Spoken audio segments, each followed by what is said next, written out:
ವೀಕ್ಷಕರೇ, ಈ ದೇಶವನ್ನ land of the midnight sun ಅಂತ ಕರೀತಾರೆ. ಯಾಕೆಂದ್ರೆ ಇಲ್ಲಿ ಸೂರ್ಯ ಮುಳುಗೋದೇ ಇಲ್ಲ. ಹೌದು, ನೀವು ನಂಬೋದಕ್ಕೆ ಸಾಧ್ಯವಾಗದೇ ಇದ್ರೂ ಕೂಡ ಇದು ನಿಜ. ಈ ದೇಶದ ಕೆಲವು ಭಾಗಗಳಲ್ಲಿ 6 ತಿಂಗಳು ಹಗಲು ಮತ್ತು 6 ತಿಂಗಳು ರಾತ್ರಿ ಇರುತ್ತೆ. ರಾತ್ರಿ ಅದು ಕೂಡ ಸೂರ್ಯ ಆಕಾಶದಲ್ಲೇನೆ ಕಾಣಿಸ್ತಾನೆ. ಕೆಲವು ತಿಂಗಳ ಕಾಲ ಇಲ್ಲಿ ಕತ್ಲೇನೆ ಇರೋದಿಲ್ಲ. ಇನ್ನು ಕೆಲವು ತಿಂಗಳು ಸೂರ್ಯನೇ ಕಾಣಿಸ್ಕೊಳ್ಳೋದಿಲ್ಲ. ಇನ್ನು ಪ್ರಕೃತಿ ಸೌಂದರ್ಯದ ವಿಷಯಕ್ಕೆ ಬಂದ್ರೆ, ಭೂಮಿಯ ಮೇಲೆ ಬೇರೆಲ್ಲೂ ಕಾಣದಂತ ಅದ್ಭುತ ದೃಶ್ಯಗಳು ಇಲ್ಲಿ ಕಾಣಿಸ್ತವೆ. ಆಕಾಶದಲ್ಲಿ ರಂಗು ರಂಗಾಗಿ ಮಿಂಚುವಂತ ನಾರ್ದರ್ನ್ ಲೈಟ್ಸ್, ಆಳವಾದಂತ ಫಿಯೋರ್ಡ್ಸ್ ಮತ್ತೆ ಸುಂದರವಾದಂತ ಸರೋವರಗಳು ಇಲ್ಲಿನ ವೈಶಿಷ್ಟ್ಯ. ಮತ್ತೊಂದು ಆಸಕ್ತಿಕರ ವಿಷಯ ಏನಂದ್ರೆ, ಈ ದೇಶದ ಹುಡುಗಿಯರು ಪ್ರಪಂಚದಲ್ಲಿ ಅತ್ಯಂತ ಸುಂದರ ಹುಡುಗಿಯರು ಅಂತ ಹೇಳಲಾಗುತ್ತೆ.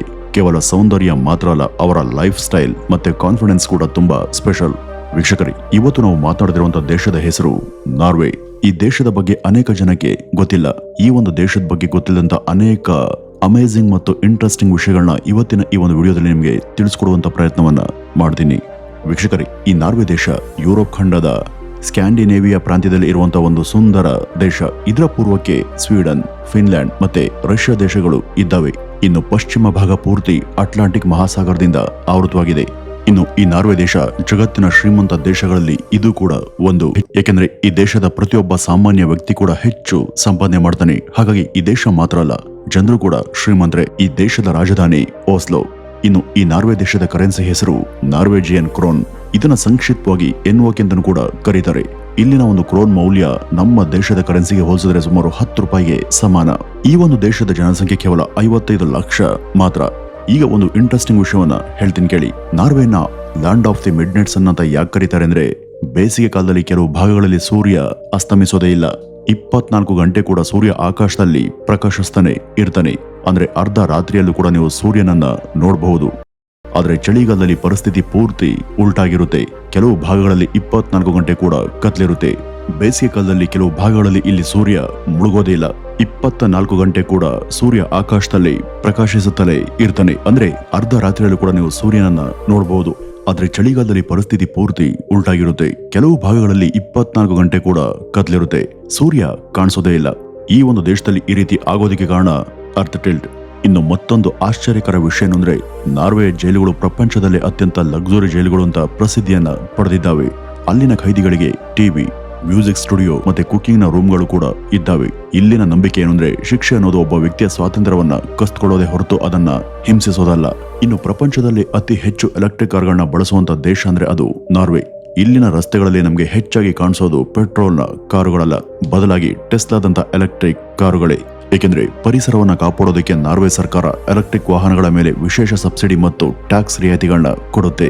ಅಷ್ಟೇ ಅಲ್ಲದೆ ಈ ನಾರ್ವೆ ಸರ್ಕಾರ ಜನ ಎಲೆಕ್ಟ್ರಿಕ್ ಕಾರನ್ನ ಬಳಸೋದಕ್ಕೆ ಸರ್ಕಾರನೇ ಪ್ರೋತ್ಸಾಹ ಮಾಡಿ ಹೆಚ್ಚು ಸೌಲಭ್ಯಗಳನ್ನ ಕೊಡ್ತಾರೆ. ಅದರಲ್ಲಿ ಒಂದು, ಹೈವೇಗಳಲ್ಲಿ ಟೋಲ್ ಅನ್ನ ಪಾವತಿಸೋ ಹಾಗಿಲ್ಲ. ಮತ್ತೆ ಸಿಟಿಗಳಲ್ಲಿ ಇವಿ ಕಾರನ್ನ ಪಾರ್ಕ್ ಮಾಡೋದಕ್ಕೆ ಪಾರ್ಕಿಂಗ್ ಫೀಸ್ ಕೂಡ ತುಂಬಾ ಅಂದ್ರೆ ತುಂಬಾ ಕಡಿಮೆ. ಅದಷ್ಟೇ ಅಲ್ಲದೆ ಎಲ್ಲಾ ಕಡೆ ಚಾರ್ಜಿಂಗ್ ಸ್ಟೇಷನ್ ಗಳನ್ನು ಕೂಡ ಹಾಕಿರ್ತಾರೆ. ಇದೆಲ್ಲದರಿಂದ ಜನ ಎಲೆಕ್ಟ್ರಿಕ್ ಕಾರ್ಗಳನ್ನ ಹೆಚ್ಚು ಖರೀದಿ ಮಾಡ್ತಾರೆ. ನಾರ್ವೆ ದೇಶದಲ್ಲಿ ಹೊಸ ಕಾರುಗಳಲ್ಲಿ ಬಹುತೇಕ ಇವಿ ಕಾರ್ಗಳೇ ಇರ್ತವೆ. ಜಗತ್ತಿನಲ್ಲಿ ಇವಿ ಕಾರ್ ಬಳಕೆಯಲ್ಲಿ ಈ ನಾರ್ವೆ ದೇಶ ನಂಬರ್ 1 ಸ್ಥಾನದಲ್ಲಿ ಇದೆ. ಪ್ರಪಂಚದ ಅದ್ಭುತಗಳಲ್ಲಿ ಒಂದಾದಂತ ಅರೋರಾ ಬೋರಿಯಾಲಿಸ್ ಅಂದ್ರೆ ನಾರ್ಥನ್ ಲೈಟ್ಸ್ ಅನ್ನ ಇಲ್ಲಿ ನೋಡಬಹುದು. ಇನ್ನು ನಾರ್ವೆಯ ಟ್ರೋಮ್ಸೋ ಪ್ರದೇಶ, ಇದು ಜಗತ್ತಿನಲ್ಲಿ ಬೆಸ್ಟ್ ನೋಡುವಂತ ಪ್ಲೇಸ್ಗಳಲ್ಲಿ ಇದು ಕೂಡ ಒಂದು. ರಾತ್ರಿಯ ಆಕಾಶದಲ್ಲಿ ಹಸಿರು, ನೀಲಿ ಮತ್ತೆ ನೇರಳೆ ಬಣ್ಣದ ಬೆಳಕುಗಳು ಕಾಣಿಸ್ತವೆ. ಈ ಬೆಳಕುಗಳು ಸೂರ್ಯನಿಂದ ಬರುವಂತ ಚಾರ್ಟ್ ಪಾರ್ಟಿಕಲ್ಸ್ ಭೂಮಿಯ ಮ್ಯಾಗ್ನೆಟಿಕ್ ಫೀಲ್ಡ್ಗೆ ಡಿಕ್ಕಿ ಹೊಡೆದಾಗ ಉಂಟಾಗುತ್ತೆ. ಆದ್ರೆ ಅಲ್ಲಿನ ಸ್ಥಳೀಯರು ಇದನ್ನ ದೇವತೆಗಳ ನೃತ್ಯ ಅಂತ ನಂಬ್ತಾರೆ. ನಾರ್ವೆಯ ಮತ್ತೊಂದು ವಿಶೇಷತೆ ಅಂದ್ರೆ ಫಿಯೋರ್ಡ್ಸ್. ಸಾವಿರಾರು ವರ್ಷಗಳ ಹಿಂದೆ ಗ್ಲೇಸಿಯರ್ಗಳು ಕರಗಿ ಪರ್ವತಗಳ ನಡುವೆ ಆಳವಾದಂತ ಕಣಿವೆಗಳು ಸೃಷ್ಟಿಯಾದಾಗ ಇವು ಉಂಟಾಗಿದ್ದಾವೆ. ಅಷ್ಟಕ್ಕೂ ಈ ಫಿಯೋರ್ಡ್ ಅಂದ್ರೆ 2 ದೊಡ್ಡ ಬೆಟ್ಟಗಳು ಇರ್ತವೆ ಅನ್ಕೊಳ್ಳಿ. ಅವುಗಳ ಮಧ್ಯೆ ಒಂದು ಆಳವಾದಂತ ಹೊಂಡ ಇರುತ್ತೆ. ಆ ಒಂದು ಹೊಂಡಕ್ಕೆ ಸಮುದ್ರದ ನೀರು ಬರುತ್ತೆ. ಇದನ್ನೇ ಫಿಯೋರ್ಡ್ ಅಂತ ಕರೀತಾರೆ. ಇಲ್ಲಿ ಇರುವಂತ ಫಿಯೋರ್ಡ್ಗಳು 1 ಕಿಲೋಮೀಟರ್ ಗಿಂತ ಕೂಡ ಹೆಚ್ಚು ಆಳ ಇರ್ತವೆ. ಇವು ಯುನೆಸ್ಕೋ ವರ್ಲ್ಡ್ ಹೆರಿಟೇಜ್ ಲಿಸ್ಟ್ ಅಲ್ಲಿ ಇದ್ದಾವೆ. ಇನ್ನು ಈ ದೇಶದ ಸಾಕ್ಷರತಾ ಪ್ರಮಾಣ ಸುಮಾರು 99% ಇದೆ. ಇಲ್ಲಿ ವಿದ್ಯಾಭ್ಯಾಸ ಸಂಪೂರ್ಣ ಉಚಿತ. ಮಕ್ಕಳಿಗೆ ಚಿಕ್ಕವರಿದ್ದಾಗಿಂದನೂ ಉನ್ನತ ಶಿಕ್ಷಣದವರೆಗೂ ಸರ್ಕಾರ ಸಹಾಯ ಮಾಡುತ್ತೆ. ಪ್ರತಿ ವರ್ಷ ಪ್ರಪಂಚದ ಪ್ರತಿಷ್ಠಿತ ನೊಬೆಲ್ ಶಾಂತಿ ಪ್ರಶಸ್ತಿಯನ್ನ ಈ ಒಂದು ದೇಶದಲ್ಲೇ ಕೊಡಲಾಗುತ್ತೆ. ಜಗತ್ತಿನ ಅತಿ ಉದ್ದದ ರೋಡ್ ಟನಲ್ ಕೂಡ ಇಲ್ಲೇ ಇದೆ. ಇದರ ಉದ್ದ ಸುಮಾರು 25 ಕಿಲೋಮೀಟರ್. ಇನ್ನು ಡ್ರೈವಿಂಗ್ ಅನ್ನ ಮಾಡುವಾಗ ಬೋರ್ ಆಗಬಾರ್ದು ಅಂತ ಟನೆಲ್ ನ ಒಳಗೆ ವಿಶೇಷವಾದಂತಹ ಲೈಟಿಂಗ್ ಸಿಸ್ಟಮ್ ಅನ್ನ ಅಳವಡಿಸಲಾಗಿದೆ. ಇನ್ನು ಈ ದೇಶದಲ್ಲಿ ಬೆಟ್ಟಗಳು, ಕಾಡುಗಳು, ಹಿಮ ಪ್ರದೇಶಗಳು ತುಂಬಾ ಹೆಚ್ಚಾಗಿದ್ದಾವೆ. ಆದ್ರಿಂದ ಇಲ್ಲಿ ಶುದ್ಧ ಗಾಳಿ ಮತ್ತೆ ಶಾಂತಿ, ಒಳ್ಳೆಯ ಪ್ರಕೃತಿ ಜೀವನ ಇಲ್ಲಿ ಸಿಗುತ್ತೆ. ಇನ್ನು ಇಲ್ಲಿನ ಕ್ರೈಮ್ ರೇಟ್ ಕೂಡ ತುಂಬಾ ಕಡಿಮೆ. ಎಷ್ಟೋ ಬಾರಿ ಪೊಲೀಸರ ಕೈಗಳಲ್ಲಿ ಆಯುಧಗಳೇ ಇರೋದಿಲ್ಲ, ಏಕೆಂದ್ರೆ ಜನರ ನಡುವೆ ಪರಸ್ಪರ ನಂಬಿಕೆ ಇಲ್ಲಿ ಅಷ್ಟಿದೆ. ಅಷ್ಟೇ ಅಲ್ಲದೆ ಇದಕ್ಕೆ ಇನ್ನೂ ಕೂಡ ಒಂದು ಮುಖ್ಯ ಕಾರಣ ಅಂದ್ರೆ ಅಲ್ಲಿ ಶ್ರೀಮಂತ ಮತ್ತು ಬಡವ ಎಂಬ ಅಂತರನೇ ಇಲ್ಲ, ಏಕೆಂದ್ರೆ ಅಲ್ಲಿ ಎಲ್ರಿಗೂ ಒಳ್ಳೆ ಸಂಬಳ ಸಿಗುತ್ತೆ ಮತ್ತೆ ಸರ್ಕಾರಿ ಸೌಲಭ್ಯಗಳು ಪ್ರತಿಯೊಬ್ಬರಿಗೂ ಸಿಗ್ತವೆ. ಹಾಗಾಗಿ ಅಲ್ಲಿ ಜನ ಬದುಕೋದಕ್ಕೆ ಕಷ್ಟಪಡುವಂತ ಪರಿಸ್ಥಿತಿ ಇಲ್ವೇ ಇಲ್ಲ. ಅಲ್ಲಿ ಪ್ರತಿಯೊಬ್ಬರು ಕೂಡ ಚೆನ್ನಾಗಿನೇ ದುಡಿತಾರೆ, ಎಲ್ರಿಗೂ ಒಳ್ಳೆ ಸಂಬಳ ಸಿಗುತ್ತೆ. ಹಾಗಾಗಿ ಅಲ್ಲಿನ ಜನಕ್ಕೆ ಕಳ್ತನ, ದರೋಡೆ ಇಂಥ ಕೆಲಸಗಳನ್ನ ಮಾಡೋದಕ್ಕೆ ಒತ್ತಡನೇ ಇರೋದಿಲ್ಲ. ನಾರ್ವೆ ಪ್ರಪಂಚದಲ್ಲಿ ಅತಿ ಹೆಚ್ಚು ಮೀನುಗಳನ್ನ ರಫ್ತು ಮಾಡುವಂತ ದೇಶಗಳಲ್ಲಿ ಒಂದು. ಇಲ್ಲಿನ ಸಾಲ್ಮನ್ ಶಿಪ್ ತುಂಬಾ ಫೇಮಸ್. ಇನ್ನೂ ಒಂದು ಥ್ರಿಲ್ಲಿಂಗ್ ವಿಷಯ ಏನಂದ್ರೆ ಇಲ್ಲಿನ ಸಾಲ್ಬಾರ್ಡ್ ಎಂಬ ಪ್ರದೇಶದಲ್ಲಿ ಮನುಷ್ಯರಿಗಿಂತ ಕೂಡ ಹೆಚ್ಚಾಗಿ ಪೋಲಾರ್ ಬೇರ್ಸ್ ಅಂದ್ರೆ ಧ್ರುವ ಕರಡಿಗಳು ಇರ್ತವೆ. ಹಾಗಾಗಿ ಇಲ್ಲಿ ಹೊರಗಡೆ ಹೋಗುವಾಗ ರಕ್ಷಣೆಗಾಗಿ ಆಯುಧಗಳನ್ನ ಹಿಡ್ಕೊಂಡು ಹೋಗೋದು ಕಾಮನ್. ಇನ್ನು ನಾರ್ವೆ ಸಮುದ್ರಗಳಲ್ಲಿ blue whales, humpback whales ನಂತಹ ಬೃಹತ್ ತಿಮಿಂಗಿಲಗಳು ಕಾಣಿಸ್ಕೊಳ್ತವೆ. ಇವುಗಳನ್ನ ನೋಡಬೇಕು ಅಂತಾನೆ ಪ್ರವಾಸಿಗರು ಇಲ್ಲಿಗೆ ಬರ್ತಾರೆ. ಅದಲ್ಲದೆ ನಾರ್ವೆ ಜೆಂಡರ್ ಈಕ್ವಾಲಿಟಿಯಲ್ಲಿ ಮುಂಚೂಣಿಯಲ್ಲಿದೆ. ರಾಜಕೀಯದಿಂದ ಹಿಡಿದು ಉದ್ಯೋಗದವರೆಗೂ ಇಲ್ಲಿ ಮಹಿಳೆಯರಿಗೆ ಸಮಾನ ಅವಕಾಶಗಳು ಇದ್ದಾವೆ. ಈ ದೇಶದಲ್ಲಿ ಮಹಿಳೆಯರು ದೊಡ್ಡ ದೊಡ್ಡ ಕಂಪನಿಗಳ ಸಿಇಒ ಆಗಿದ್ದಾರೆ. ಸರ್ಕಾರದ ಉನ್ನತ ಹುದ್ದೆಗಳಲ್ಲಿ ಮಹಿಳೆಯರಿದ್ದಾರೆ. ಅದಷ್ಟೇ ಅಲ್ಲದೆ ಇಲ್ಲಿನ ರಾಜಕೀಯದಲ್ಲಿ ದೊಡ್ಡ ದೊಡ್ಡ ಮಹಿಳಾ ನಾಯಕಿಯರು ಕೂಡ ಇದ್ದಾರೆ. ಇದರ ಅರ್ಥ ಹೆಣ್ಣು ಅಂದ್ರೆ ಬರೀ ಅದು ಮನೆಗೆ ಮಾತ್ರ ಅಲ್ಲ, ಆಕೆ ಪುರುಷನ ಹಾಗೆ ಎಲ್ಲಾ ಕ್ಷೇತ್ರಗಳಲ್ಲೂ ಕೂಡ ದುಡಿಬಹುದು ಅನ್ನೋದನ್ನ ಈ ದೇಶ ಇಡೀ ಪ್ರಪಂಚಕ್ಕೆ ಸಾರ್ತಿದೆ. ಅದಷ್ಟಲ್ಲದೆ ಈ ದೇಶದಲ್ಲಿ ಒಂದು ಮಗು ಹುಟ್ಟಿದಾಗ ಆ ಮಗುವಿನ ತಂದೆಯೂ ಕೂಡ ಅವನು ಯಾವುದೇ ಹುದ್ದೆಯಲ್ಲಿದ್ರೂ ಕೂಡ ಆ ದಿನ ರಜಾ ಕೊಡಲಾಗುತ್ತೆ. ಏಕೆಂದ್ರೆ ಮಕ್ಕಳನ್ನ ಬೆಳೆಸುವಂತ ಜವಾಬ್ದಾರಿ ಬರೀ ತಾಯಿಗೆ ಮಾತ್ರ ಅಲ್ಲ, ತಂದೆಗೂ ಅನ್ನುವಂತ ಸಮಾನ ಮನೋಭಾವ ಅವರದ್ದು. ಅದಷ್ಟೇ ಅಲ್ಲದೆ ಈ ದೇಶದಲ್ಲಿ ಗಂಡು ಮತ್ತೆ ಹೆಣ್ಣು ಇಬ್ರು ಕೂಡ ಈಕ್ವಲ್ ಪೇ ಅಂದ್ರೆ ಸಮಾನ ವೇತನ ಸಿಗುತ್ತೆ. ಇಲ್ಲಿ ಗಂಡ್ಮಕ್ಳಿಗೆ ಜಾಸ್ತಿ ಸಂಬಳ ಅಥವಾ ಹೆಣ್ಮಕ್ಳಿಗೆ ಕಡಿಮೆ ಸಂಬಳ ಅನ್ನುವಂತ ಮಾತೇ ಇಲ್ಲ. ಇಲ್ಲಿ ಲಿಂಗಾಧಾರಿತ ಸಂಬಳ ಸಿಗೋದಿಲ್ಲ. ಗಂಡು ಮತ್ತು ಹೆಣ್ಣು ಇಬ್ರಿಗೂ ಒಂದೇ ತರಹದ ಸಂಬಳ. ಮತ್ತೆ ನಾರ್ವೆ ದೇಶದ ಪಾರ್ಲಿಮೆಂಟ್ ನಲ್ಲಿ ಮಹಿಳೆಯರ ಪಾತ್ರ ತುಂಬಾನೇ ಹೆಚ್ಚಿದೆ.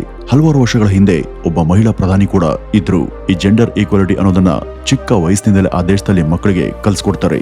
ವೀಕ್ಷಕರೇ, ನಿಮ್ಗೆ ಒಂದು ಇಂಟ್ರೆಸ್ಟಿಂಗ್ ವಿಷಯವನ್ನ ಹೇಳ್ತೀನಿ ಕೇಳಿ. ಜಗತ್ತಿಗೆ ಯಾವ್ದಾದ್ರು ದೊಡ್ಡ ವಿಪತ್ತು ಎದುರಾದ್ರೆ, ಅಣು ಬಾಂಬ್ ದಾಳಿ ಅಥವಾ ನೈಸರ್ಗಿಕ ವಿಕೋಪ ಸಂಭವಿಸಿ ಆಹಾರ ಧಾನ್ಯಗಳು ನಾಶ ಆದ್ರೆ ಏನ್ ಮಾಡೋದು? ಇಂಥ ಪರಿಸ್ಥಿತಿನ ಮೊದಲೇ ಊಹೆ ಮಾಡಿ ನಾರ್ವೆ ಒಂದು ವಿಶೇಷವಾದಂತ ಸೀಡ್ ವಾಲ್ಟ್ ಅನ್ನ ನಿರ್ಮಾಣ ಮಾಡಿದೆ. ಇಲ್ಲಿ ಪ್ರಪಂಚಾದ್ಯಂತ ಸಂಗ್ರಹಿಸಿದಂತ ಲಕ್ಷಾಂತರ ವಿವಿಧ ಬೀಜಗಳನ್ನ ಸುರಕ್ಷಿತವಾಗಿ ಇಡಲಾಗಿದೆ. ಇನ್ನು ಆಹಾರದ ವಿಷಯಕ್ಕೆ ಬಂದ್ರೆ ಈ ನಾರ್ವೆ ದೇಶದ ನ್ಯಾಷನಲ್ ಫುಡ್ ಪೋರಿಕಲ್ ಅಂತ. ಇದು ಮಟನ್ ಮತ್ತು ಕ್ಯಾಬೇಜ್ ಬಳಸಿ ಮಾಡುವಂತ ಒಂದು ಸಿಂಪಲ್ ಅಡುಗೆ. ಚಳಿಗಾಲದಲ್ಲಿ ಇದು ದೇಹಕ್ಕೆ ಶಾಖವನ್ನ ಕೊಡುತ್ತೆ. ಇಲ್ಲಿನ ಜನರು ರಾಕ್ ಫಿಸ್ಕ್ ಎಂಬ ವಿಶೇಷ ಮೀನಿನ ಅಡುಗೆಯನ್ನ ಇಷ್ಟಪಟ್ಟು ತಿಂತಾರೆ. ಹಾಗೇನೆ ಇಲ್ಲಿನ ಬ್ರೌನ್ ಚೀಸ್ ತುಂಬಾ ಫೇಮಸ್. ಇದು ಸ್ವಲ್ಪ ಸಿಹಿಯಾಗಿರುತ್ತೆ. ಇನ್ನು ನಾರ್ವೆಯ ಮಹಿಳೆಯರು ತುಂಬಾ ಸುಂದರವಾಗಿರ್ತಾರೆ ಮತ್ತೆ ಅವರು ನ್ಯಾಚುರಲ್ ಲುಕ್ ಅನ್ನ ಹೆಚ್ಚು ಇಷ್ಟಪಡ್ತಾರೆ. ಇನ್ನು ಇವರೆಲ್ಲ ತುಂಬಾ ಸಾಹಸ ಪ್ರವೃತ್ತಿಯವರು. ಹೈಕಿಂಗ್, ಸ್ಕೀಯಿಂಗ್ ಅಂತ ಕೆಲಸವನ್ನ ಒಬ್ಬಂಟಿಯಾಗಿ ಮಾಡೋದು ಇಲ್ಲಿ ಸಾಮಾನ್ಯ. ಇನ್ನು ಇಲ್ಲಿನ ಡೇಟಿಂಗ್ ಕಲ್ಚರ್ ಕೂಡ ತುಂಬಾ ಓಪನ್ ಆಗಿದ್ದು ಪರಸ್ಪರ ಗೌರವ ಮತ್ತು ಸಮಾನತೆಗೆ ಹೆಚ್ಚಿನ ಪ್ರಾಮುಖ್ಯತೆಯನ್ನು ಇವರು ಕೊಡ್ತಾರೆ. ಇಲ್ಲಿ ಸೌಂದರ್ಯ ಅಂದ್ರೆ ಕೇವಲ ಮುಖ ಅಲ್ಲ, ಆತ್ಮವಿಶ್ವಾಸ, ಸರಳತೆ ಮತ್ತೆ ಸ್ವತಂತ್ರ ಮನೋಭಾವ ಅಂತ ಅವರು ಭಾವಿಸ್ತಾರೆ. ವೀಕ್ಷಕರೇ, ಇದಿಷ್ಟು ನಾರ್ವೆ ದೇಶದ ಕುರಿತಾದಂತ ಒಂದಷ್ಟು ಇಂಟ್ರೆಸ್ಟಿಂಗ್ ಮಾಹಿತಿಗಳು ಅಂತ ಹೇಳ್ತಾ ಈ ಒಂದು ವಿಡಿಯೋವನ್ನ ಇಲ್ಲಿಗೆ ಮುಗಿಸೋಣ. ಇನ್ನು ಈ ಒಂದು ದೇಶದ ಬಗ್ಗೆ ಹಾಗೂ ಈ ದೇಶದ ಕಲ್ಚರ್ ಬಗ್ಗೆ ನೀವೇನಾದ್ರೂ ಹೇಳಬೇಕು ಅಂತ ಅನ್ಸಿದ್ರೆ ಅದನ್ನ ಕಮೆಂಟ್ ನ ಮೂಲಕ ತಪ್ಪದೆ ತಿಳಿಸಿ. ನಮಸ್ಕಾರ.